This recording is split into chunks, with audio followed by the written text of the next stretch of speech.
Back on Inside Tennessee with Lieutenant Governor Randy McNally. John North. Just one quick question following up on education, since that's what we were talking about at the end of the second block, and then I have another unrelated question. UT, how's UT doing? How's UT leadership doing? How do you feel these days about UT sort of being responsible about what they need to do and the campus craziness not being too bad and everybody just being okay? Yeah, I'm really pleased with UT, and I'm pleased with the UT leadership, and very pleased with UT sports too. Pretty good year, haven't we had so far? Yeah. And but the main thing is education, and I think they're doing a tremendous job. I was a graduate many years ago of UT Health Science Center in Memphis, and really enjoyed my time down there, and appreciate the knowledge that I was given while I was a student there. I'd like to see the baseball team go to Omaha. Yeah, definitely. So here's my other question for you, and I am serious about this. We have seen a proliferation of these shops that sell Delta 8, gummies, and Delta 9. It's just out there. We had a shop just down the road open the other day. You can walk in. It's kind of an unspoken thing. If you want to go get it, you can go get it. I have no idea whether you think there's any merit to legislating that further. I think Briggs had something that he has got in the mix, maybe. What, if anything, do you think needs to be done about the availability of that cannabinoid derivative? Well, there is some THC in Delta 8 and Delta 9, and I think that the state has set certain standards for that, and they need to be enforced. The other thing is that they definitely need to be kept out of the hands of young people, and they even have vape type things and gummies and all sorts, and they can be very dangerous given to if a baby gets a hold of it, for example, the gummies, and eats a bunch of them. And I'm very concerned about it. I'm not a big supporter of medical marijuana, and I tend to side with law enforcement on that, and I think the registration and better enforcement would go a long way to help in the Delta 8 and Delta 9. Not a fan of medical marijuana. Lieutenant Governor, you're a pharmacist by trade, as you mentioned. The opioid crisis in this state has gripped it for more than a decade.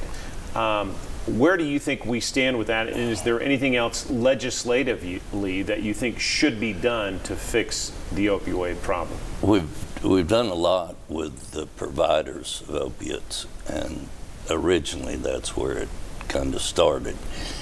But now we're getting the material either already compounded or available to be compounded in from India and China, mostly from China, and it's coming in through Mexico and other ports of entry.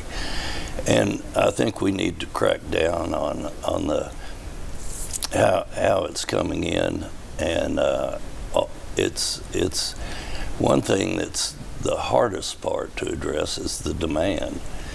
And if you could cut out the demand, you wouldn't have a problem. But it's with the newer drugs and the more powerful drugs, the fentanyl and carfentanil and things like that. It's we really need to figure out how to better help our citizens deal with stress and anxiety and those things that they resort to either alcohol or drugs for. Can that be done with a bill?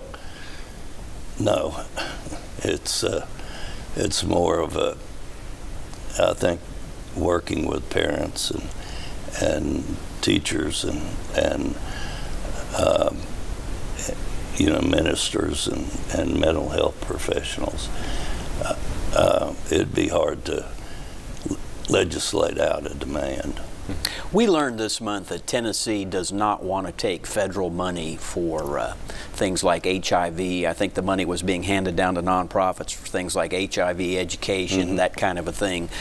I gather, and you correct me if I'm wrong, some of the backstory of that is about that people felt like critics in the state felt like it was going to Planned Parenthood. They did not like that. I'm just curious if you support the idea that we don't need that money, don't want to take that federal money, and there are concerns that that will leave a need unmet, that these nonprofits, some of whom may be watching us, would say, hey, we serve a good function with that federal money, and it ain't much. Yeah. I think it's something that we will address, hopefully, and I think that it's something that's needed, and I, of course, don't particularly like it going to Planned Parenthood, but I think that other nonprofits should be able to get it, and I don't know how the federal law is constructed, but and the other thing is, just so there's not some type of maintenance of effort in the law, once you take the money, you're hooked. But it's something we'll look at, because HIV is not just a disease among certain groups of people, but drug users and people that have sex with similar partners. It's people that have had transfusions and undergo dialysis and things like that. Quickly, only about 20 seconds left, Lieutenant Governor, but do you think the third grade reading issue will be changed in this session, and we won't go through what it looks like we may be facing at the end of the year? Well, it's really appalling that 60-something% are not reading at grade level when they reach the third grade, and I don't think you address it by allowing them to go forward. I think you have to give them summer school, give them tutoring, give them the tools to bring them up to grade level. So would you favor tweaking that law? Because it calls for that right now. If they do that, they can do it. So do you think it's good the way it is, or should it be changed? I think it ought to stay how it is, and we'll see. We'll try to figure out why such a large number of students are not reading at grade level.